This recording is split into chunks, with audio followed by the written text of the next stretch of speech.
So the trouble with being an independent author is that you have to do absolutely everything yourself. Hello, my name is JC Trainer. I'm an author. I've written a book entitled The House of the Dead and Dying, which is the first time I'm revealing the name because you're going to see it today. So as I was trying to publish my story to Royal Road, I hit a bit of a snag.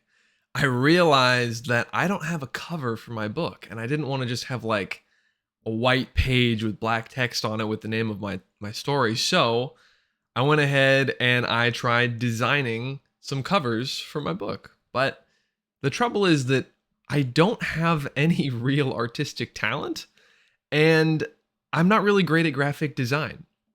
So this video will document my struggles in trying to make some sort of visually appealing cover.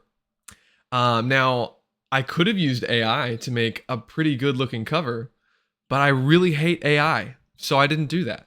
I haven't used AI in the writing of my book or the editing of my book, and I don't feel like it's time to start using AI now to create some kind of cover. I just don't like it. Not a fan of AI. It's just, Anyway, I'm going to show you my first attempt. So I logged on to a program called Krita. It's a open source drawing platform. But I don't really know how to use it, as evidenced by the this cover that you're looking at right now. Couldn't figure out how to use the text. I was like, this is weird. I don't know how to draw on this, so that's unfortunate. So I messed around with it for a little bit, and so we're gonna look at attempt 2.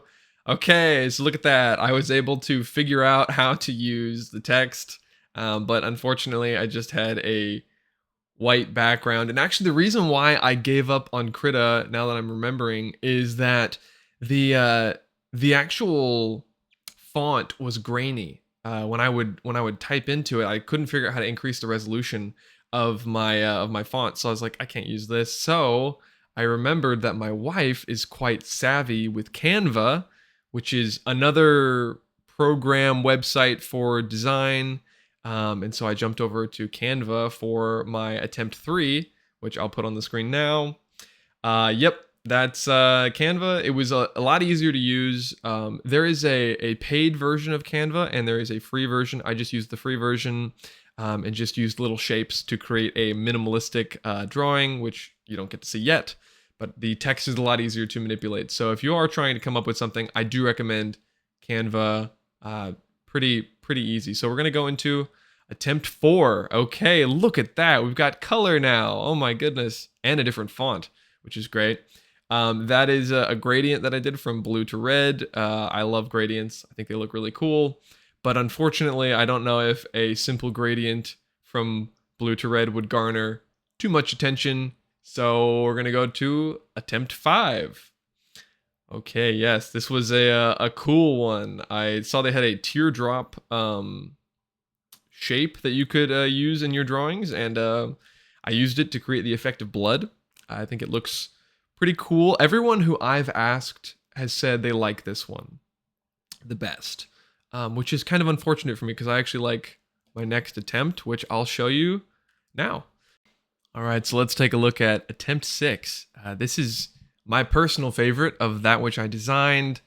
I hope when you look at this, you don't immediately see a road, because it's not a road, it's a tower, and I hope that's clear, but it looks exactly like a road, and that is kind of the danger that you run when drawing minimalistically because you have minimal artistic talent. So there we go. I like that one, but we'll see. We'll take a look at attempt 7. Unfortunately, this one will probably never see the light of day. Once you read the book, you kind of understand what it's supposed to represent, but my prospective readers have not actually read the book, so they're not going to be able to recognize something that's in the book. So unfortunately, this one's probably never going to see the light of day. I actually made this one today.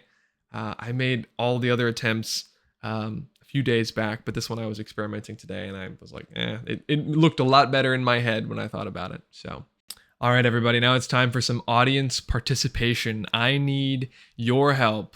Get in the comments. I'm going to show you 3 options for covers. Let me know which one you are more likely to read based on whether it catches your eye, whether you find it interesting, whether it piques your interest. All right. So we're going to have 3 options. All right. So here we go. So option 1, take a look at that.